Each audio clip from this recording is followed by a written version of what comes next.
ಶಿವಮೊಗ್ಗದಲ್ಲಿ ವರುಣಾರ್ಭಟಕ್ಕೆ ಗುಡ್ಡ ಕುಸಿತ ಆಗಿದೆ, ಮೂವರು ಬಲಿಯಾಗಿದ್ದಾರೆ. ನಿರಂತರ ಕಾರ್ಯಾಚರಣೆಯ ಬಳಿಕ ಮೂವರ ಮೃತದೇಹವನ್ನ ಮೇಲಕ್ಕೆತ್ತಲಾಗಿದೆ. ಶಿವಮೊಗ್ಗದ ತುಂಗಾ ಡ್ಯಾಂಗೆ ನಿರಂತರವಾಗಿ ನೀರು ಹರಿದು ಬರ್ತಾ ಇದೆ. ಡ್ಯಾಂನ 22 ಗೇಟ್ ಓಪನ್ ಮಾಡಿ 82,000 ಕ್ಯೂಸೆಕ್ ನೀರನ್ನ ರಿಲೀಸ್ ಮಾಡಲಾಗಿದೆ. ಎಲ್ಲ ಸುದ್ದಿಗಳನ್ನು ನೋಡ್ತಾ ಹೋಗೋಣ ಕರ್ನಾಟಕ ಎಕ್ಸ್‌ಪ್ರೆಸ್ ಅಲ್ಲಿ. ನಿರಂತರ ಮಳೆ ಹಿನ್ನೆಲೆಯಲ್ಲಿ ಶಿವಮೊಗ್ಗದ ತುಂಗಾ ಡ್ಯಾಂಗೆ ನೀರು ಹರಿದು ಬರುತ್ತಿದೆ. ತುಂಗಾ ಡ್ಯಾಂ ಸಂಪೂರ್ಣ ಭರ್ತಿಯಾಗಿದೆ. ಹಾಗಾಗಿ ಡ್ಯಾಂನ 22 ಗೇಟ್ ಓಪನ್ ಮಾಡಿ 82,000 ಕ್ಯೂಸೆಕ್ ನೀರು ಬಿಡುಗಡೆ ಮಾಡಲಾಗಿದೆ. ಸದ್ಯ ತುಂಗಾ ನದಿ ತುಂಬಿ ಹರಿಯುತ್ತಿದೆ. ಅಪಾಯದ ಮಟ್ಟ ಮೀರಿ ಹರಿತಾ ಇರುವ ತುಂಗಾ ನದಿ ಪಾತ್ರದ ಗ್ರಾಮಗಳಿಗೆ ಅಪಾಯದ ಸಂಕೇತವನ್ನ ರವಾನಿಸಲಾಗಿದೆ. ಶಿವಮೊಗ್ಗ ನಗರದ ತುಂಗಾ ನದಿ ತಟದ ಬಡಾವಣೆಗಳಿಗೆ ನೆರೆ ಭೀತಿ ಕಂಡುಬಂದಿದ್ದು ಎಚ್ಚರಿಕೆಯ ಸಂದೇಶ ನೀಡಲಾಗಿದೆ. ಮಲೆನಾಡು ಭಾಗದಲ್ಲಿ ಮಳೆ ಮುಂದುವರೆದಿದ್ದು ಜಲಾಶಯಗಳ ಒಳಹರಿವು ಪ್ರಮಾಣ ಹೆಚ್ಚಳವಾಗಿದೆ. ಲಿಂಗನಮಕ್ಕಿ ಜಲಾಶಯಕ್ಕೆ ಮಳೆಗಾಲದಲ್ಲಿ ಇದೇ ಮೊದಲು ಭಾರೀ ಪ್ರಮಾಣದ ನೀರು ಹರಿದು ಬರುತ್ತಿದೆ. ನೀರಿನ ಮಟ್ಟ ಕಳೆದ 24 ಗಂಟೆಯಲ್ಲಿ 3.90 ಅಡಿಯಷ್ಟು ಹೆಚ್ಚಳವಾಗಿದೆ. ತುಂಗಾ ಮತ್ತು ಭದ್ರಾ ಜಲಾಶಯಗಳಲ್ಲೂ ಒಳಹರಿವು ಹೆಚ್ಚಳವಾಗಿದೆ. ಕೊಡಗಿನಾದ್ಯಂತ ಭಾರೀ ಮಳೆ ಹಿನ್ನೆಲೆಯಲ್ಲಿ ಭಾಗಮಂಡಲದ ತ್ರಿವೇಣಿ ಸಂಗಮ ಜಲಾವೃತಗೊಂಡಿದೆ. ಉಕ್ಕಿ ಹರಿಯುತ್ತಿರುವ ಪ್ರವಾಹ ಭಕ್ತರ ಭಗಂಡೇಶ್ವರ ದರ್ಶನಕ್ಕೆ ಅಡ್ಡಿಪಡಿಸಿದೆ. ಪ್ರವಾಹ ಪರಿಸ್ಥಿತಿ ಕಾರಣಕ್ಕೆ ತ್ರಿವೇಣಿ ಸಂಗಮದಲ್ಲಿ ಪಿಂಡ ಪ್ರದಾನ ಪುಣ್ಯ ಸ್ನಾನಕ್ಕೆ ನಿರ್ಬಂಧ ವಿಧಿಸಲಾಗಿದೆ. ಭಾಗಮಂಡಲ ತಲಕಾವೇರಿಯಲ್ಲಿ ಕಳೆದ 24 ಗಂಟೆಗಳ ಅವಧಿಯಲ್ಲಿ 200 ಮಿಲಿಮೀಟರ್ಗೂ ಅಧಿಕ ಮಳೆಯಾಗಿದೆ. ಇದರಿಂದ ಭಾಗಮಂಡಲ ತಲಕಾವೇರಿ ವ್ಯಾಪ್ತಿಯಲ್ಲಿ ಜನಜೀವನ ಅಸ್ತವ್ಯಸ್ತವಾಗಿದೆ. ಭಾಗಂಡೇಶ್ವರ ದರ್ಶನಕ್ಕೆ ಬಂದಿದ್ವಿ. ಕಾವೇರಿ ನದಿಯೆಲ್ಲ ನೋಡಿ ಖುಷಿ ಆಗ್ತಿದೆ. ದೇವ್ರ ದರ್ಶನ ಮಾಡೋಕ್ಕಾಗಿಲ್ಲ, ಬಟ್ ಈ ಥರ ಅವಕಾಶ ಸಿಕ್ಕಿರೋದು ಖುಷಿನೇ. ಇವಾಗ ತಲಕಾವೇರಿಗೆ ಹೋಗ್ತಿದ್ದೀವಿ, ಅಲ್ಲಿ ಮುಗಿಸಿ ಬಂದು ಇಲ್ಲಿ ನೋಡ್ತೀವಿ. ಅವಕಾಶ ಸಿಕ್ಕಿರೋ ದರ್ಶನ ಮಾಡ್ತೀವಿ, ಇಲ್ಲಾಂದರೆ ಇದೇ ನೋಡಿ ಖುಷಿ ಆಯಿತು. ಕೊಡಗಿನಲ್ಲಿ ಮಳೆ ಅಬ್ಬರ ಜಾಸ್ತಿಯಾಗಿದೆ. ಕರಿಕೆ ವ್ಯಾಪ್ತಿಯಲ್ಲಿ ಭಾರೀ ಮಳೆ ಸುರಿಯುತ್ತಿದೆ. ಇದರಿಂದಾಗಿ ಮಡಿಕೇರಿ ತಾಲೂಕಿನ ಕರಿಕೆ ಬಳಿಯ ಚೆತ್ತುಕಾಯ ಗ್ರಾಮದಲ್ಲಿ ರಸ್ತೆ ಮೇಲೆ ಗುಡ್ಡ ಕುಸಿದು ಬಿದ್ದಿದೆ. ಕರಿಕೆ ವ್ಯಾಪ್ತಿಯಲ್ಲಿ ಸುರಿತಾ ಇರುವ ಭಾರೀ ಮಳೆ ಅನಾಹುತಕ್ಕೆ ಕಾರಣವಾಗಿದೆ. ಗುಡ್ಡ ಕುಸಿದು ಚೆತ್ತುಕಾಯ ಪಚ್ಚೆಪಿಲಾವು ರಸ್ತೆ ಸಂಪರ್ಕ ಕಡಿತಗೊಂಡಿದೆ. ಇದರಿಂದ ಜನ ಪರದಾಡುವಂತಾಗಿದೆ.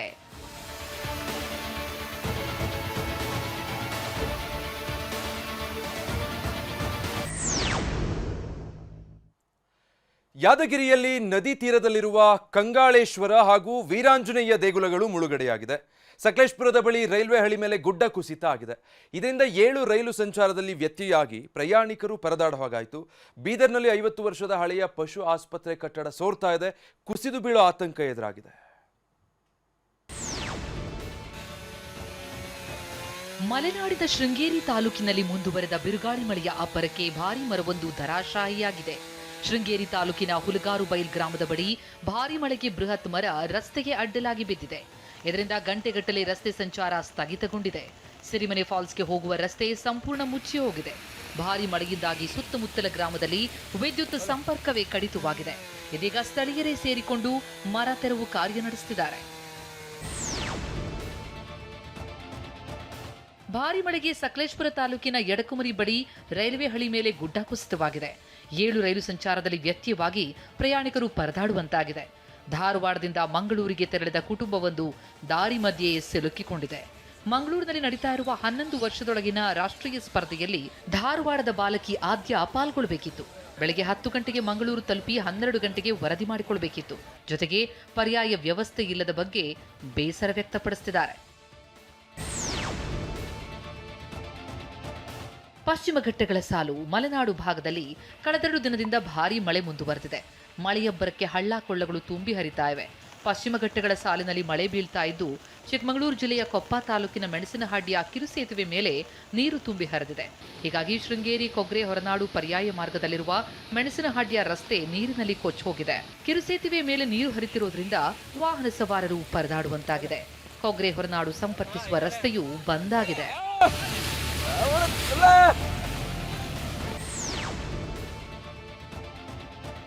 ಮಹಾರಾಷ್ಟ್ರದಲ್ಲಿ ನಿರಂತರ ಮಳೆಯ ಹಿನ್ನೆಲೆ ಭೀಮಾ ನದಿಗೆ ಅಪಾರ ನೀರು ಹರಿದು ಬರ್ತಾ ಇದೆ. ನದಿ ತೀರದಲ್ಲಿ ಪ್ರವಾಹದ ಆತಂಕ ಉಂಟಾಗಿದೆ.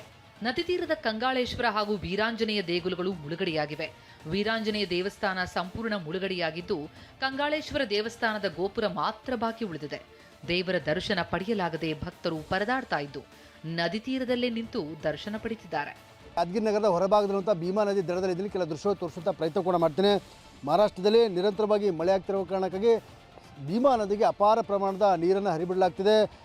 ಮಹಾರಾಷ್ಟ್ರದ ಉಜ್ನಿ ಜಲಾಶಯದಿಂದ ಈಗಾಗಲೇ ಸಾಕಷ್ಟು ನೀರನ್ನು ಬಿಟ್ಟಿರುವ ಕಾರಣಕ್ಕಾಗಿ ಕಂಗಾಳೇಶ್ವರ ದೇವಸ್ಥಾನದ ಮುಂಭಾಗದಿರುವಂಥ ವೀರಾಂಜನೇಯ ದೇವಸ್ಥಾನ ಕಂಪ್ಲೀಟಾಗಿ ಮುಳುಗಡೆ ಸಹಿತ ಆಗಿರುವಂಥದ್ದು. ಪಶ್ಚಿಮ ಘಟ್ಟದಲ್ಲಿ ಭಾರೀ ಮಳೆಯ ಹಿನ್ನೆಲೆ ಕಾರ್ಕಳದ ಗ್ರಾಮದಲ್ಲಿರುವ ಸೇತುವೆಯೊಂದು ಮುಳುಗಡೆಯಾಗಿದೆ. ನದಿ ನೀರಿನ ಮಟ್ಟ ಹೆಚ್ಚಾಗಿ ಸೇತುವೆ ಮುಳುಗಿ ಸಂಪರ್ಕವೇ ಕಡಿತವಾಗಿದೆ. ಕೆಲವು ಮನೆಗಳಿಗೆ ಸಂಪರ್ಕವಿಲ್ಲದೆ ಪರದಾಡುವಂತಾಗಿದೆ. ಪಶ್ಚಿಮ ಘಟ್ಟದ ತಪ್ಪಲಿನಲ್ಲಿ ಬರುವ ಪ್ರದೇಶಗಳಲ್ಲಿ ಭಾರೀ ಮಳೆಗೆ ನದಿ ತುಂಬಿ ಹರಿತಾ ಇದ್ದು, ನದಿ ಪಾತ್ರದ ಜನ ಎಚ್ಚರಿಕೆಯಿಂದ ಇರಲು ಸೂಚನೆ ಕೊಡಲಾಗಿದೆ.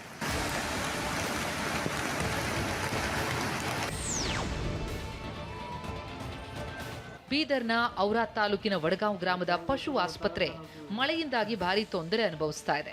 ಪ್ರತಿ ಬಾರಿ ಮಳೆ ಬಂದಾಗ ಈ ಆಸ್ಪತ್ರೆಯ ಚಾವಡಿ ಸೋರುತ್ತೆ. 50 ವರ್ಷದ ಹಿಂದೆ ಕಟ್ಟಿರುವ ಕಟ್ಟಡ ಶಿಥಿಲವಾಗಿದೆ. ಔಷಧ ಕೂಡ ಇಟ್ಕೊಳ್ಳಲಾಗದಂತಹ ಸ್ಥಿತಿ ನಿರ್ಮಾಣವಾಗಿದೆ. ಸಿಬ್ಬಂದಿ ವೈದ್ಯರು ಆಸ್ಪತ್ರೆಯ ಹೊರಗೆ ಚೇರ್ ಹಾಕಿಕೊಂಡು ಕುಳಿತುಕೊಳ್ತಿದ್ದಾರೆ. ಈ ವಲಯಕ್ಕೆ ತೀರಾ ಅಗತ್ಯವಿರುವ ಪಶು ಆಸ್ಪತ್ರೆ ದುರಸ್ತಿಗೆ ರೈತರು ಆಗ್ರಹಿಸಿದ್ದಾರೆ. ಅಧಿಕಾರಿಗಳು ತಕ್ಷಣ ಸ್ಪಂದಿಸಿ ಕಟ್ಟಡ ಸ್ಥಳಾಂತರ ಮಾಡಬೇಕು ಅಂತ ಒತ್ತಾಯಿಸಿದ್ದಾರೆ. ಪಶು ಆಸ್ಪತ್ರೆ ಬಳಿ ಸದ್ಯ ನಾನು ಇರ್ತಕ್ಕಂಥದ್ದು. ಈ ಪಶು ಆಸ್ಪತ್ರೆ ಒಂದು ಕಟ್ಟಡನ ಇಲ್ಲಿ ತೋರಿಸ್ತಾ ಹೋಗ್ತೀನಿ. ಈ ಕಟ್ಟಡ ಈಗಲೂ ಆಗಲೂ ಬೀಳುವಂಥ ಸ್ಥಿತಿ ಕೂಡ ಇಲ್ಲಿ ಇರುವಂಥದ್ದು. ಆಸ್ಪತ್ರೆ ಇಡೀ ಕಟ್ಟಡ ಕೂಡ ಈಗೇನು ಮಳೆಯಿಂದ ಏನು ಸೋರ್ತಾ ಇರುವಂಥದ್ದು. ಈ ದೃಶ್ಯನೂ ಕೂಡ ಇಲ್ಲಿ ನೋಡ್ಬೋದು ನೀವು. ಇಡೀ ಮಳೆ ನೀರು ಕೂಡ ಇಡೀ ಈ ಆಸ್ಪತ್ರೆ ಒಳಗಡೆನ ಬಂದು ಇಲ್ಲಿ ಇರುವಂಥದ್ದು. ಮಂಗಳೂರಿನಲ್ಲಿ ನಿನ್ನೆ ಭಾರೀ ಮಳೆಯ ನಡುವೆ ಬೃಹತ್ ಗಾತ್ರದ ಮರವೊಂದು ರಸ್ತೆಗುರುಳಿದೆ.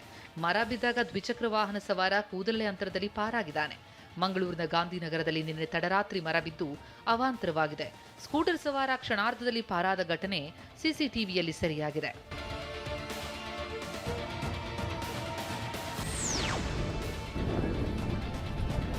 ರಾಜ್ಯದಲ್ಲಿ ಮಳೆ ಇಲ್ಲದೆ ಬರದ ಛಾಯೆ ಉಂಟಾಗಿದೆ.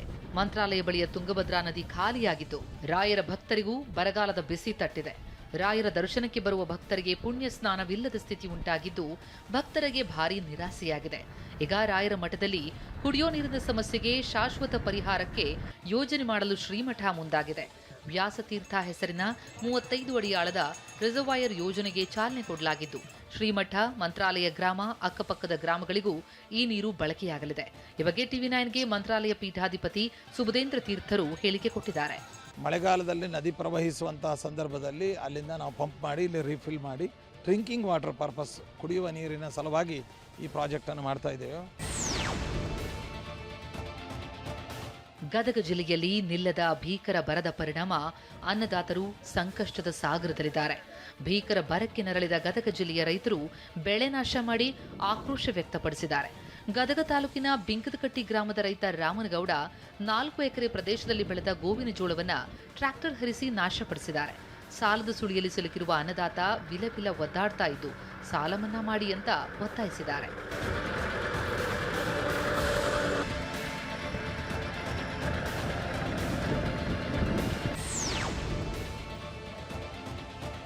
ಕೊಪ್ಪಳ ಜಿಲ್ಲೆಯಲ್ಲಿ ತೀವ್ರ ಬರಗಾಲ ಕಾಡಿದ್ದು, ಬರಗಾಲದ ಎಫೆಕ್ಟ್ ಗೋಶಾಲೆಗೂ ತಟ್ಟಿದೆ. ಮಳೆಯಿಲ್ಲದೆ ಗೋವುಗಳಿಗೆ ಹಸಿಮೇವೂ ಸಿಗ್ತಿಲ್ಲ. ಸಿಕ್ಕರೂ ಕೈಗೆಟಕದಷ್ಟು ದುಬಾರಿ. ಕೊಪ್ಪಳದ ಮಹಾವೀರ ಗೋಶಾಲೆಗೆ ಮೇವಿನ ಕೊರತೆ ಉಂಟಾಗಿದೆ. ಈ ಗೋಶಾಲೆಗೆ ಒಂದು ದಿನಕ್ಕೆ 15 ಟನ್ ಹಸಿ ಮೇವು ಬೇಕಾದ್ರೆ ಕೇವಲ 8 ರಿಂದ 10 ಟನ್ ಮಾತ್ರ ಈಗ ಹಸಿ ಮೇವು ಸಿಗ್ತಾ ಇದೆ. ಸುಮಾರು 1400 ಹಸುಗಳಿರುವ ಗೋಶಾಲೆಯಲ್ಲಿ ಸಿಬ್ಬಂದಿ ದಿನಕ್ಕೆ ಒಂದೇ ಬಾರಿ ಹಸಿ ಮೇವು ನೀಡುತ್ತಿದ್ದಾರೆ. ಟನ್ ಹಸಿ ಮೇವು ಕಳೆದ ವರ್ಷ 2,500 ರೂಪಾಯಿ ಇತ್ತು. ಆದರೆ ಈ ಬಾರಿ ಮಳೆಗಿಲ್ಲದೆ ಮೇವಿನ ದರ ಟನ್ಗೆ 3,500 ರೂಪಾಯಿಯಿಂದ 4,000 ರೂಪಾಯಿ ತಲುಪಿದೆ. ಪೊಲೀಸ್ ನೇಮಕಾತಿ ಪ್ರವೇಶ ಪರೀಕ್ಷೆಯ ವೇಳೆ ಹಾಸನ ಹಾಗೆ ವಿಜಯಪುರದ ತಿಕೋಟದಲ್ಲಿ ಗೊಂದಲ ಉಂಟಾಗಿದೆ. ವಿಜಯಪುರ ನಗರದಲ್ಲಿ ಕಾಲೇಜು ವಿದ್ಯಾರ್ಥಿ ಮೇಲೆ ಸಾರಿಗೆ ಸಿಬ್ಬಂದಿ ಹಲ್ಲೆ ನಡೆಸಿದ್ದು ವಿಡಿಯೋ ವೈರಲ್ ಆಗಿದೆ. ಕೊಪ್ಪಳದಲ್ಲಿ ಬೆಳ್ಳಕ್ಕಿಗಳು ನಿಗೂಢವಾಗಿ ಸಾವನ್ನಪ್ತಾ ಇದ್ದು, ಸಾರ್ವಜನಿಕರಲ್ಲಿ ಹಕ್ಕಿ ಜ್ವರದ ಭೀತಿ ಶುರುವಾಗಿದೆ. ಹಾಸನದ ಆರ್ಸಿ ರಸ್ತೆಯ ಪ್ರಧಾನ ಬಾಲಕಿಯರ ಪದವಿ ಪೂರ್ವ ಕಾಲೇಜಿನಲ್ಲಿ ನಡೆದ ಪೊಲೀಸ್ ನೇಮಕಾತಿ ಪ್ರವೇಶ ಪರೀಕ್ಷೆ ವೇಳೆ ಗೊಂದಲ ಉಂಟಾಗಿದೆ. 2 ಕೊಠಡಿಗಳ ಪ್ರಶ್ನೆ ಪತ್ರಿಕೆ ಹಾಗೂ OKMR ಶೀಟ್ ಅದಲು ಬದಲು ಆಗಿ ಗೊಂದಲವಾಗಿತ್ತು. ಈ ಗೊಂದಲದಿಂದ ನಮಗೆ ಪರೀಕ್ಷೆ ಬರೆಯಲು ಸಮಸ್ಯೆ ಆಯಿತು ಅಂತ ಅನೇಕ ಅಭ್ಯರ್ಥಿಗಳು ಅಸಮಾಧಾನ ವ್ಯಕ್ತಪಡಿಸಿದ್ದಾರೆ. ಇಲ್ಲಿ ಪ್ರಾಬ್ಲಮ್ ಇಷ್ಟೇ, OMR ಶೀಟು ಮತ್ತು question paper sheet same number ಇರಬೇಕು ಅನ್ನೋದನ್ನ ಅವ್ರು ಹೇಳ್ತಾ ಇದ್ರು. ಕೆಲವರು ಪರವಾಗಿಲ್ಲ, ಈ ನಂಬರ್ನ ಇಲ್ಲಿ ಬರೆದ್ರೆ ಶೇಡ್ ಮಾಡಿದ್ರೆ ನಡೆಯುತ್ತೆ.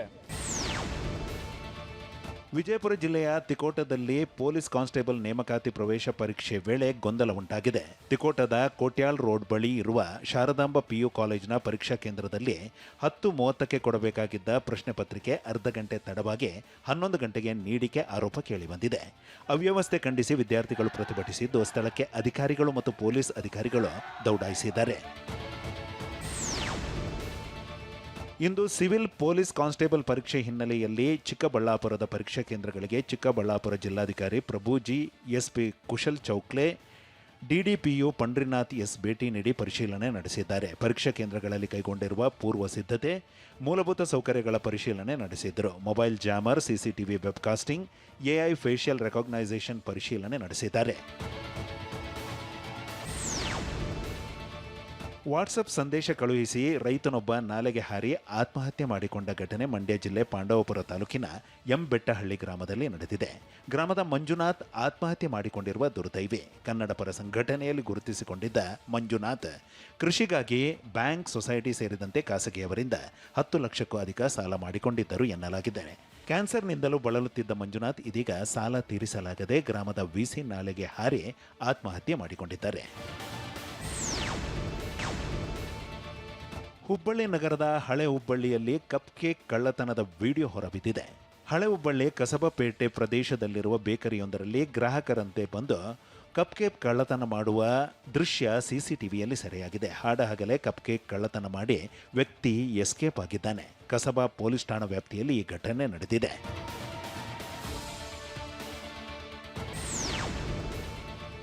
ತಿಪಟೂರು ತಾಲೂಕಿನ ಸೂಗೂರು ಗ್ರಾಮ ಪಂಚಾಯಿತಿ ವಿಎ ಆಗಿರುವ ಮಧುಸೂದನ್ ಕೋರ್ಟ್ ಆದೇಶಕ್ಕೂ ಕಿಮ್ಮತ್ತು ನೀಡಿಲ್ಲ ಎಂಬ ಆರೋಪ ಕೇಳಿಬರುತ್ತಿದೆ. ಕೋರ್ಟ್ನಲ್ಲಿ ತಡೆಯಾಜ್ಞೆ ಇದ್ದರೂ ಖಾತೆ ಬದಲಾವಣೆ ಮಾಡಿದ ಆರೋಪ ಎದುರಿಸುತ್ತಿದ್ದಾರೆ. ಜಮೀನಿನ ಪಹಣಿಯಲ್ಲಿ ತಡೆಯಾಜ್ಞೆ ನಮೂದಾಗಿದ್ದರೂ ಸಹ ವಿಲೇಜ್ ಅಕೌಂಟೆಂಟ್ ಮಧುಸೂದನ್ ಬೇರೆಯವರಿಗೆ ಖಾತೆ ಬದಲಾವಣೆ ಮಾಡಿದ್ದಾರೆ. ಕರ್ತವ್ಯ ಲೋಪ ಆರೋಪ ಹಿನ್ನೆಲೆಯಲ್ಲಿ ತಿಪಟೂರು ಉಪವಿಭಾಗಾಧಿಕಾರಿ ಸಪ್ತಶ್ರೀ ವಿಲೇಜ್ ಅಕೌಂಟೆಂಟ್ ಮಧುಸೂದನ್ಗೆ ನೋಟಿಸ್ ನೀಡಿದ್ದಾರೆ. ಕೋಟೆನಾಡು ಚಿತ್ರದುರ್ಗ ಜಿಲ್ಲೆಯ ಚಳ್ಳಕೆರೆ ಪಟ್ಟಣದಲ್ಲಿ ಗಿರಿಯಾಸ್ ಸಂಸ್ಥೆಯ 181ನೇ ನೂತನ ಮಳಿಗೆ ಇಂದು ಆರಂಭವಾಗಿದೆ. ಚಳ್ಳಕೆರೆ ಪಟ್ಟಣದ ಬೆಂಗಳೂರು ರಸ್ತೆಯಲ್ಲಿ ನೂತನ ಗಿರಿಯಾಸ್ ಶೋರೂಮ್ ಉದ್ಘಾಟನೆಗೊಂಡಿದೆ. ಉದ್ಯಮಿ ರಾಧಾಕೃಷ್ಣ ನೂತನ ಮಳಿಗೆ ಉದ್ಘಾಟಿಸಿದರು. ಗಿರಿಯಾಸ್ ಸಂಸ್ಥೆಯ ವ್ಯವಸ್ಥಾಪಕರಾದ ರವೀಶ್ ವೆಂಕಟೇಶ್ ಉಪಸ್ಥಿತರಿದ್ದರು. ಮೊದಲ ದಿನ ವಿವಿಧ ವಿಶೇಷ ಕೊಡುಗೆಗಳು, ಆಫರ್ಗಳನ್ನು ಸಂಸ್ಥೆ ಘೋಷಿಸಿತ್ತು. ಗಿರಿಯಾಸ್ ಸಂಸ್ಥೆಯ ಕೊಡುಗೆಯನ್ನು ಸಾರ್ವಜನಿಕರು ಸದುಪಯೋಗ ಪಡೆದುಕೊಳ್ಳುವಂತೆ ವ್ಯವಸ್ಥಾಪಕ ವೆಂಕಟೇಶ್ ತಿಳಿಸಿದ್ದಾರೆ. ಬೆಂಗಳೂರಿನ ಪ್ರಖ್ಯಾತ ಕೆಎನ್ಎಸ್ ಇನ್ಫ್ರಾಸ್ಟ್ರಕ್ಚರ್ ಕಂಪನಿ ಕಳೆದ 19 ವರ್ಷಗಳಿಂದ ರಿಯಲ್ ಎಸ್ಟೇಟ್ ಉದ್ಯಮದಲ್ಲಿ ಯಶಸ್ವಿಯಾಗಿ ಮುನ್ನುಗ್ಗುತ್ತಿದೆ. 2.6 ಕೋಟಿ ಚದರಡಿ ಪ್ರದೇಶವನ್ನು ಅಭಿವೃದ್ಧಿಪಡಿಸಿದ್ದು 35 ಪ್ರಾಜೆಕ್ಟ್ಗಳನ್ನು ಯಶಸ್ವಿಯಾಗಿ ಕಂಪ್ಲೀಟ್ ಮಾಡಿದೆ. 15,000ಕ್ಕೂ ಹೆಚ್ಚು ಸಂತೃಪ್ತ ಗ್ರಾಹಕರನ್ನು ಹೊಂದಿರುವುದು ಕೆಎನ್ಎಸ್ ಇನ್ಫ್ರಾಸ್ಟ್ರಕ್ಚರ್ ಹೆಮ್ಮೆಯಾಗಿದೆ. ಇದೀಗ ನಾಯಂಡಹಳ್ಳಿಯಲ್ಲಿರುವ ಎಂಆರ್ ಕನ್ವೆನ್ಷನ್ ಹಾಲ್ನಲ್ಲಿ ದಿ ಗ್ರೇಟ್ ಫ್ಲಾಟ್ ಫೆಸ್ಟ್ ಹಮ್ಮಿಕೊಂಡಿದ್ದು 2024ರ ಮಾರುಕಟ್ಟೆ ಬೆಲೆಯಲ್ಲಿ ಫ್ಲಾಟ್ ಖರೀದಿಸಬಹುದಾದ ಸುವರ್ಣ ಅವಕಾಶವನ್ನು ಕಲ್ಪಿಸಿದೆ. ಇಂದು ಕಾರ್ಯಕ್ರಮಕ್ಕೆ ಅಧಿಕೃತ ಚಾಲನೆ ನೀಡಲಾಗಿದ್ದು ಇಂದು ಮತ್ತು ನಾಳೆ 2 ದಿನ ಈ ಕಾರ್ಯಕ್ರಮ ಜರುಗಲಿದೆ. ಒಳ್ಳೆ ಕ್ವಾಲಿಟಿ ಡೆಲಿವರ್ ಮಾಡಿರೋದ್ರಿಂದ KNSನ ಆಯ್ಕೆ ಮಾಡಬೇಕು. ಇಲ್ಲಿ ಇವತ್ತು ಬರೋದ್ರಿಂದ ಏನು ಅಂದರೆ ಎಲ್ಲ ಪ್ರಾಜೆಕ್ಟ್ದು ಇದೆ, ಮತ್ತು ಇಲ್ಲಿ ಇವತ್ತು ಆಫರ್ಸ್ಗಳು ಇದೆ. ನಿಮಗೆ ಒಳ್ಳೆ ಪ್ರೈಸು ಮತ್ತು ಲಕ್ಕಿ ಡ್ರಾಸ್ ಎಲ್ಲ ಇದೆ.